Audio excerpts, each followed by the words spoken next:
안녕하세요. 더 배움 검정고시 한국사의 명재민입니다.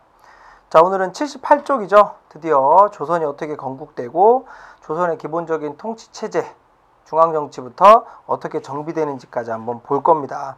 자, 78쪽의 내용은 그대로 어디서 많이 봤던 것 같은데 52쪽에서 똑같이 했던 내용입니다. 52쪽에서요.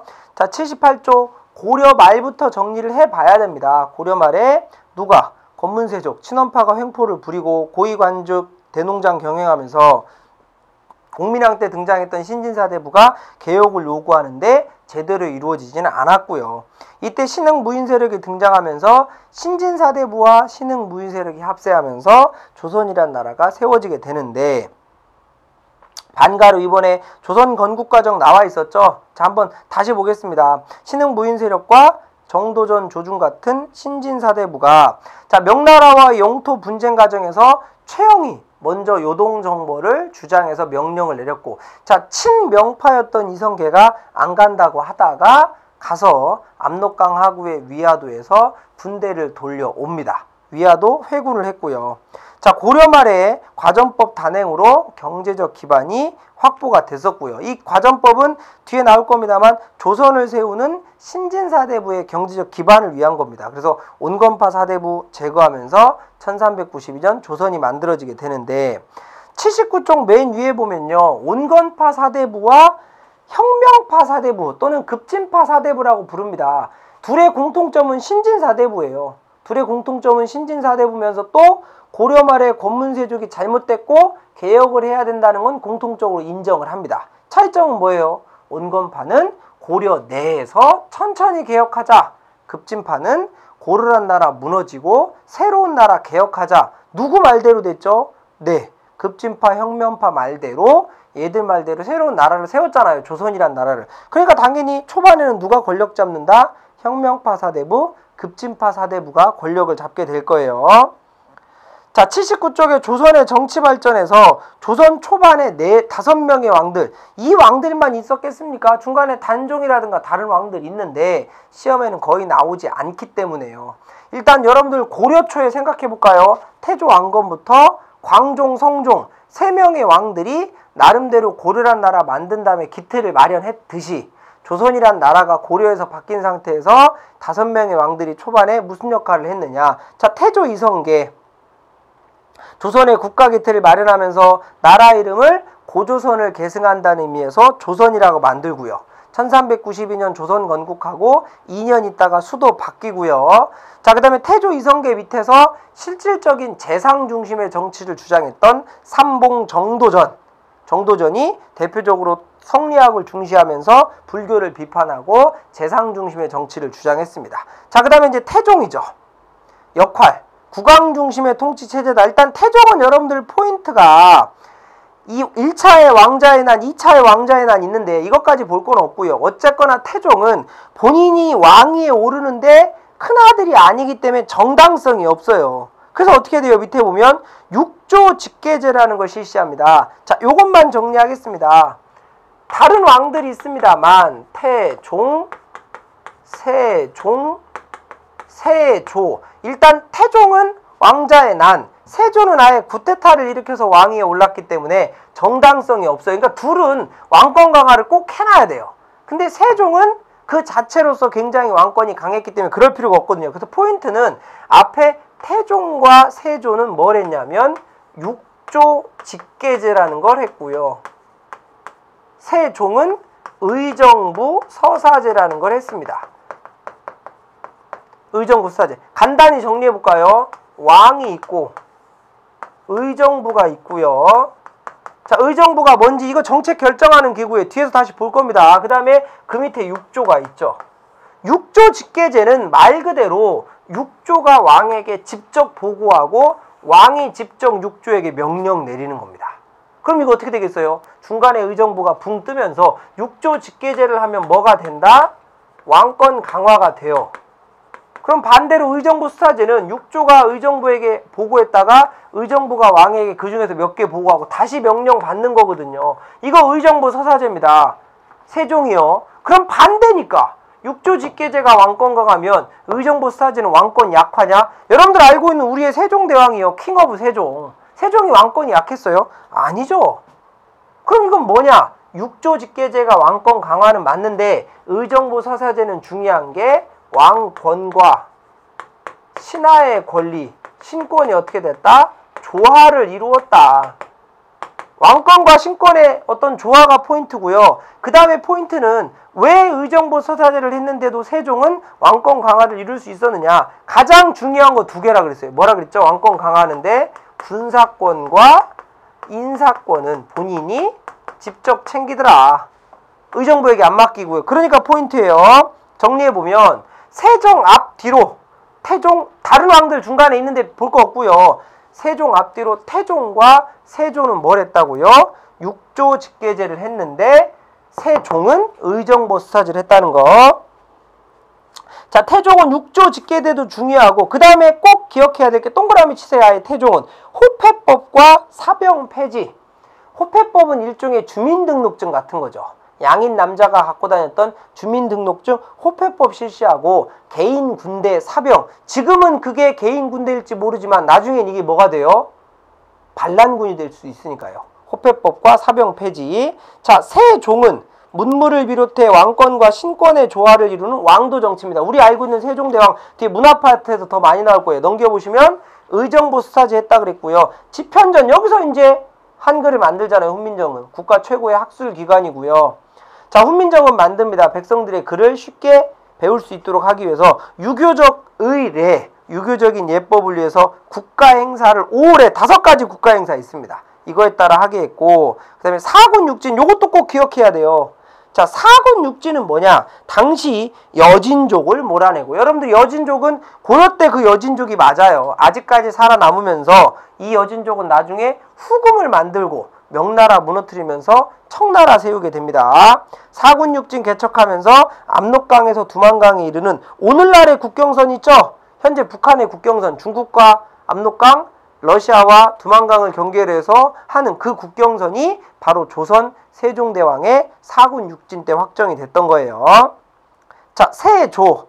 아예 얘는 쿠데타를 일으켰기 때문에 왕권과 중앙집권 강화했으며 육조 직계제 부활해서 의정부 역할 축소해놓고 자, 집현전과 경연 폐지. 집현전은 세종이 만들었던 학술연구기관이고 경연은 뭐냐? 왕과 신하의 토론입니다. 생각해보세요. 토론? 토론을 한다는 얘기는 왕이 어떤 얘기를 했을 때 신하가 반대하면서 왕을 어떻게 할 수도 있다? 씹을 수도 있어요. 비판할 수도 있다고요.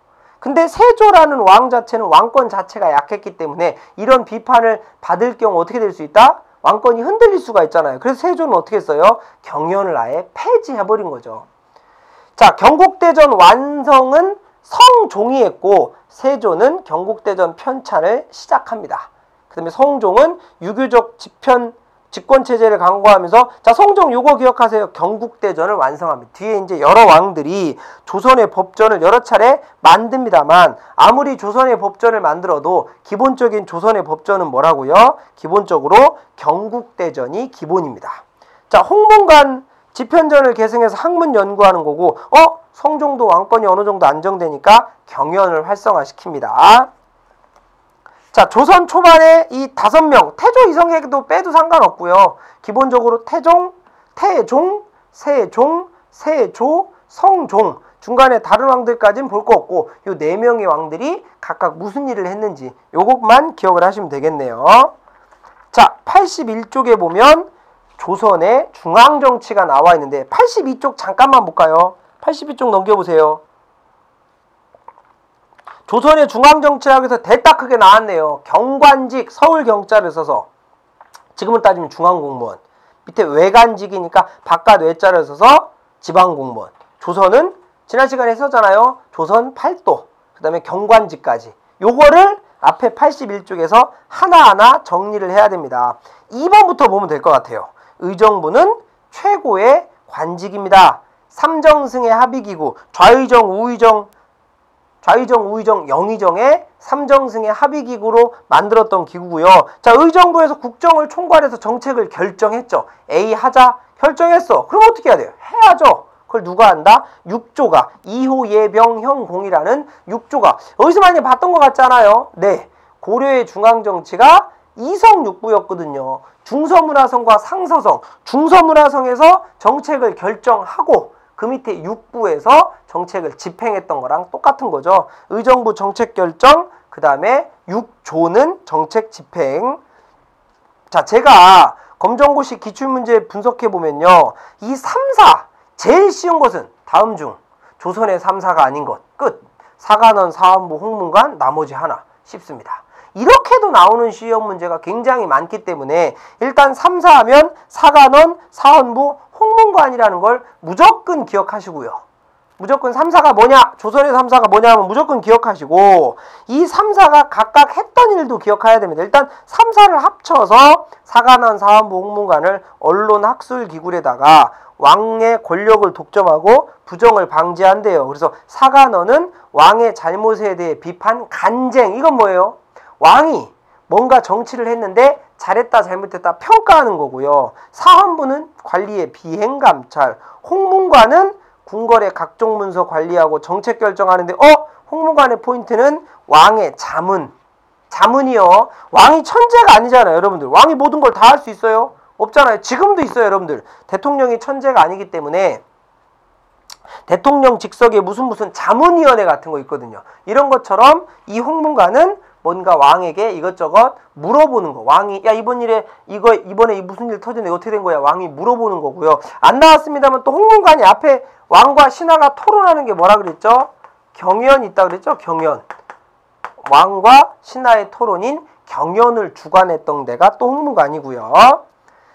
자, 그럼 3번의 3사는 왕권 견제기구라고 생각을 하시면 되는데 왕권 강화기구로서 승정원, 왕명 출납하고 비서기구하는 승정원과 의금부, 왕의 명령을 통해 죄인을 다스리는 겁니다. 우리 육조에 보면 형조라 그래서 죄인을 다스리는 기구가 있어요. 근데 왜 의금부가 또 있습니까? 의금부는 국왕 직속입니다. 요것도 기억하시고요. 자, 역사 편찬하는 거 춘추관. 역사책 편찬하는 거 조선이건 고려건 역사 편찬을 중시했기 때문에 중앙정치에 역사 편찬하는 기구가 따로 있었습니다. 성균관 최고의 교육기관. 자, 그 다음에 수도. 서울의 행정을 담당하는 한성부가 있었고 외교까지는 크게 볼 겁니다. 단순합니다. 역사 편찬 춘추관, 수도 행정 담당하는 거 한성부, 최고의 교육기관, 성균관, 3사는 사헌부, 사관원, 홍문관 딱딱딱 정리해서 보셔야 됩니다. 그게 82쪽에 나와 있고요. 자, 이번에는 지방조직. 지난 시간 했죠. 다시 한번 정리하겠습니다. 통일신라, 구주소경, 전국 9개요. 소경은 작은 소도 5개, 고려 5도 양계, 일반행정구역 5도, 안찰사 파견, 양계 군사행정구역이니까 병마사 파견. 이번에는 조선 8도죠. 조선 8도입니다. 8도에는 그 하부에 부목고전 뒀는데 누구 파견했다고요? 관찰사 파견하고요. 관찰사. 관찰사 몇 명이겠어요? 8명이겠죠. 그 다음에 그 밑에 수령 있습니다. 수령. 요거를 어떻게 정리하면 되냐면요. 조선 8도에 관찰사가 파견이 되면 그 밑에 우리가 흔히 사도라고 부르는 누가 있어요? 수령이 있습니다. 그 지방의 대통령이에요. 그 지방의 정치, 경제, 사회, 문화, 군사 다 담당하죠. 근데 이 수령은 자원급제를 해야 내려갈 수 있고 여기서 포인트는 고려시대에는 수령을 파견한 지역보다 파견 안 한 지역이 더 많다. 근데 조선은 싹 다 파견한다. 그 다음에 수령 밑에 여러분들 사업 같은 데 보면 수령이 폼 잡고 앉아있으면 저놈의 엉덩이를 매우 쳐라. 니 죄를 니가 알렸다 그러잖아요. 그럼 옆에서 내 사또 하는 애들 있잖아요. 그죠? 수령이 집집마다 세금 거두러 다니는 건 아니잖아요. 쪽팔리게. 그럼 누가 해요? 수령 밑에 누구? 향리가 하는 거죠. 우리가 흔히 이방, 호방이라고 불렀던 애들이요. 요렇게 정리가 됩니다. 수령 밑에 향리가 있고요. 83쪽 볼까요? 자, 유양소라 그래서 지방 양반이 만들었던 향촌 자치기구가 있어요. 지방 행정에도 참여했고요. 유양소는 수령을 보조하는 역할을 합니다. 수령 보좌, 향리를 귀찮아한다는 얘기는 향리가 집집마다 세금 거두러 다니니까 규정보다 더 걷지는 않는지 감시하는 애들이 향리를 감시하는 애들이 유양소가 있고요. 자, 경제소. 제가 경자 들어가면 서울 경자라 그랬는데요. 경제소라 그래서 수도에 설치돼서 유양소와 정부의 연락을 담당하는 경제소도 있습니다. 83쪽에 표도 한번 보시고요. 자, 군사. 기본적으로 우리 고려 사회에서 봤었던 조세 공납 역에서 역은 군역과 요역이 있다 그랬잖아요. 군역은 16부터 60세니까 군사도 마찬가지예요. 16부터 60세에다가 양인 개병, 즉 노비가 아니라면 의무적으로 다 군대를 가야 된다. 즉 한마디로 양반도 가야 된다고. 근데 양반이나 중인 중에서 뭐 향리나 뭐 현직 학생이나 관리나 이런 애들은 요런저런 그런 이유로 쏙쏙쏙 다 뺍니다.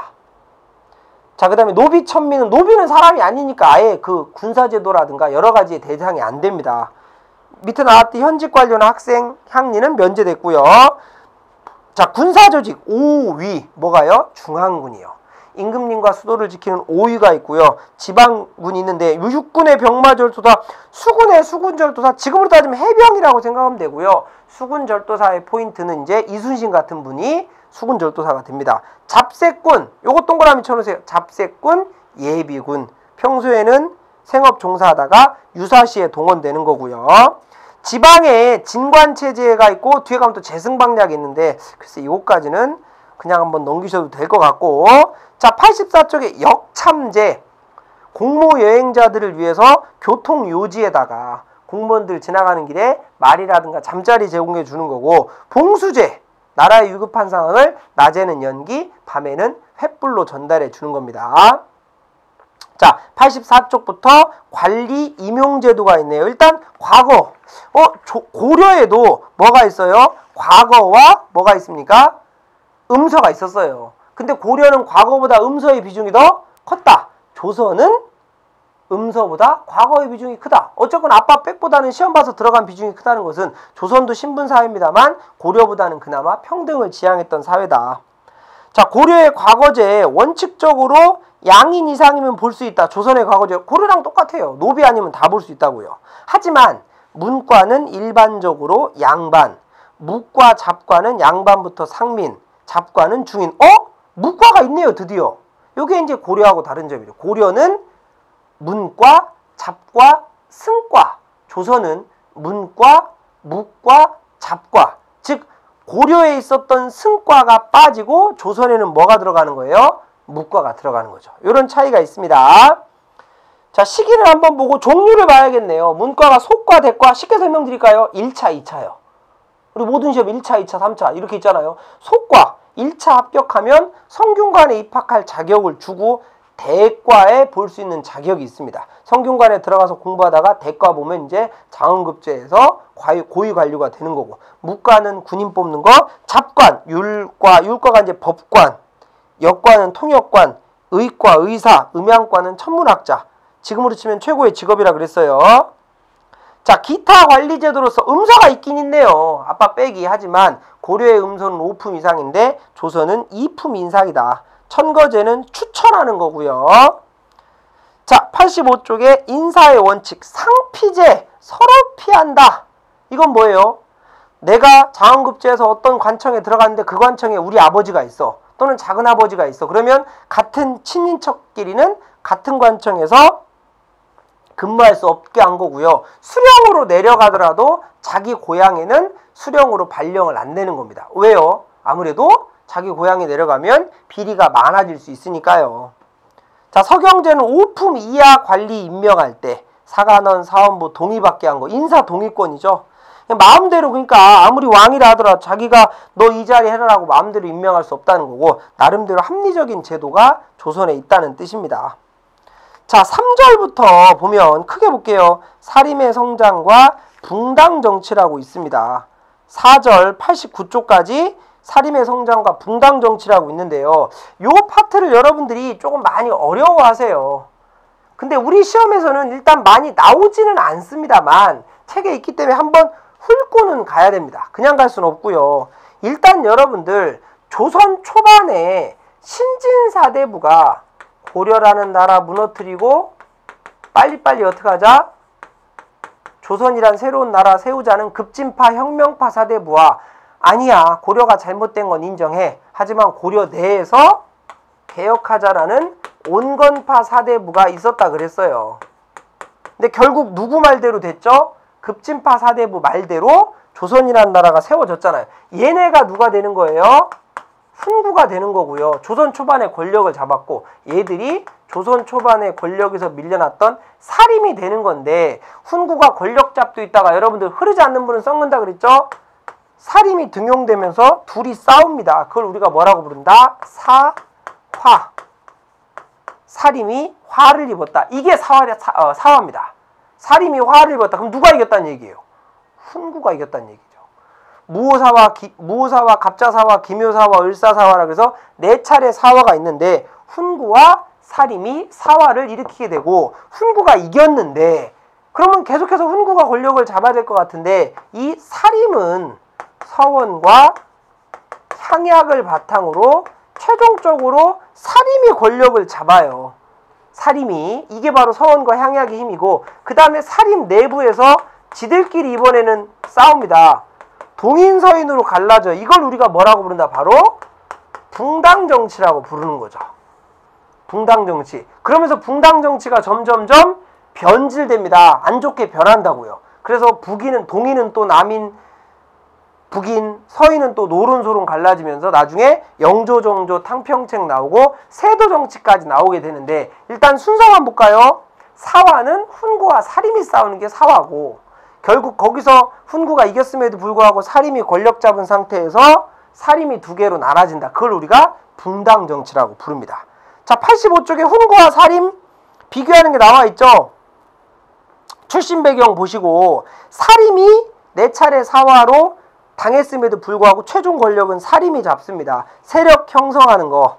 훈구는 초반에 권력 잡았으니까 고위관직 독점했고 살림은 지방에 있었고요. 역할 한번 보시고 학문. 그 다음에 사상. 맨 밑에 볼까 사상. 살림은 오로지 성리학만 중시했던 애들이에요. 둘 다 신진사대부인데 얘들은 오로지 성리학만. 근데 훈구파는 성리학도 중시하고 다른 것들도 나라가 부자 되는 게 있다면 중시할 수 있다라고 주장했던 애들입니다. 약간 차이점이 있어요. 자, 살림이 성종 때 경국대전 만들고 반포했던 성종 때 대거 진출합니다. 김종직부터. 그러면서 훈구파를 비판하기 시작합니다. 훈구가 싫어하겠죠? 그래서 보세요. 훈구와 살림의 정치, 학문, 물리적으로 대립했던 네 차례 사화가 있습니다. 자, 우리 시험에 제 기억에서 이렇게 사화가 자세하게 나온 적은 없으니까 혹시 모르니까 무갑, 기을, 무오사화, 갑자사화, 기묘사화, 을사사화 기억하시고 순서만. 그 다음에 시험에 굳이 나온다면 제일 많이 나오는 건 중종 때 기묘사화입니다. 이때 누가 등장했다? 바로 조광조의 개혁정치가 등장합니다. 조광조라는 살림이 등장하면서 혈량과 인재추천제도인 혈량과를 하자고 주장을 했었고요. 조광조의 개혁정치가 나오니까 위대한 훈장, 위훈이라 그래서 그렇게 해석해도 크게 무리는 없거든요. 훈구파가 갖고 있었던 위훈삭제, 그 다음에 뭐 소격서 폐지 이런 걸 통해서 훈구파의 반발을 사서 피해를 입었던 기묘사화가 있습니다. 결과 보세요. 살림의 정치적 패배, 향촌으로 돌아갔는데 아까 말씀드렸듯이 바로 서원과 향약을 통해서 권력을 잡고 최종 권력은 살림이 잡는다. 자, 나머지 뭐 김종직의 조의제문 87쪽 위에 보면 김종직의 조의제문 때문에 일어났던 게 이제 연산군 때 무오사화인데요. 일단 87쪽에 보면 붕당정치가 등장하게 되는데 붕당은 아까 말씀드렸듯이 제일 처음에 동인과 서인으로 갈라지는 겁니다. 초반엔 이게 나름대로 괜찮았어요. 이조전랑 임명 문제라든가 외척정치의 잔재청사를 두고 동인서인으로 갈라졌는데 글쎄요. 일단 동인은 여러분 이게 막 많이 그렇게 구체적으로 나오진 파트는 아니기 때문에 동인은 이황 중심이고 서인은 이의 학문을 계승했던 애들입니다. 어쨌거나 얘네들 모두 다 신진사대부인데 둘이 갈라지게 되고요. 자, 붕당정치의 성격 볼까요? 나름대로 초반에는 학문과 이념 중심으로서 정치적, 학파적 성격을 지녔었고요. 긍정적인 면이 분명히 있었다. 서로 인정하고 비판하며 상호 비판의 성격이 있었는데 뒤로 가면 갈수록 문제가 생기면서 부정적 영향. 그래서 붕당정치가 어떻게 된다고요? 변질되기 시작한다고요. 변질이요. 자, 88쪽 볼까요? 자, 붕당정치의 전기라고 되어 있는데 여기 이제 붕당 정치가 점점 변질되는 겁니다.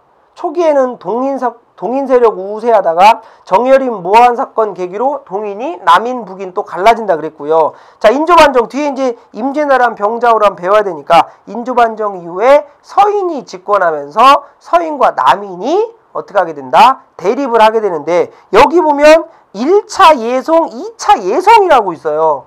붕당 정치가 변질되는 게 여러분들 현종 때 예송 논쟁이라는 게 있습니다.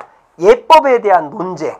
우리 시험은 조금 깊은 내용이기 때문에 현종 때 예송이 있고 숙종 때 집권 정당이 급속도로 바뀌는 환국이라는 게 있어요. 포인트는 예송이 뭐고 환국이 뭔지를 체크하기보다는 우리 시험은 포인트는 뭐라고요? 현종 때 예송, 숙종 때 환국 논쟁 거치면서 붕당 정치가 어떻게 된다? 변질된다. 변질은 제가 뭐라 그랬죠? 안 좋게 변하는 거라 그랬어요. 붕당 정치가 변질된다고요. 그게 포인트예요. 그러면서 숙종 때부터 왕권이 막 급속도로 약해지면서 숙종이 어떻게 했다고요? 붕당 정치가 너무 변질돼서 안 되겠어. 어떻게 해야겠어? 탕평책, 어느 쪽에도 치우치지 않고 탕평책을 하겠어 라고 제기만 하고요. 본격적인 탕평책은 누굽니까? 영조, 정조의 탕평책이 등장하는 거죠. 자, 영조, 정조의 탕평책은 뭐 항상 시험에 주제로 나오는 거니까 영조가 나오면 잘못된 답지는 정조가 나오고 정조가 나오면 잘못된 답지는 영조가 나올 정도로 굉장히 중요한 겁니다. 요게 이제 영조, 정조의 탕평책은 쭉쭉 넘겨보시면 98, 99 쪽에 등장하게 되는 거죠. 지금 그 사이에는 그럼 또 무슨 내용이 있어요? 이제 대외관계 정리해야 됩니다. 명나라 관계가 어땠고 일본과 관계가 어때서 왜 임진왜란이 일어났고 정묘란, 병자호란이 왜 일어났는지 정리를 하셔야 돼요. 자, 그럼 88쪽, 89쪽 나머지만 정리해볼까요? 자, 좀 복잡하니까 현종 때 예송 논쟁, 이게 뭐 1차 예송, 2차 예송 너무 자세히 나와 있는 거니까 한 번만 읽어보시고 숙종 때 환국 논쟁, 그러면서 경신왕국, 기사왕국, 갑술왕국으로 집권정당이 급속도로 바뀌게 되고요.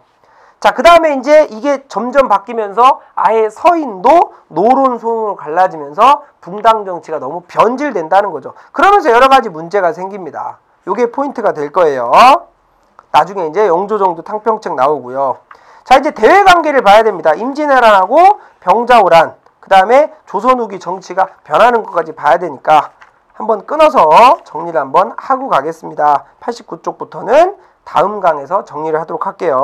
자, 오늘 배웠던 거 조선 초반에 조선이란 나라가 세워지고 그 다음에 초반에 5명의 왕들, 사실상 태조 이성계 빼고 4명의 왕들, 그 다음에 중앙정치, 지방정치 어땠냐. 조금 어려운 내용입니다만 이 붕당정치, 사와 다음에 붕당이에요. 요거까지 한 번만 살짝 좀 정리를 해보시면 될 것 같아요. 자, 89쪽은 4절 다음 시간에 이어서 보겠습니다. 복습하시고요. 자, 여기까지 하겠습니다. 수고하셨습니다.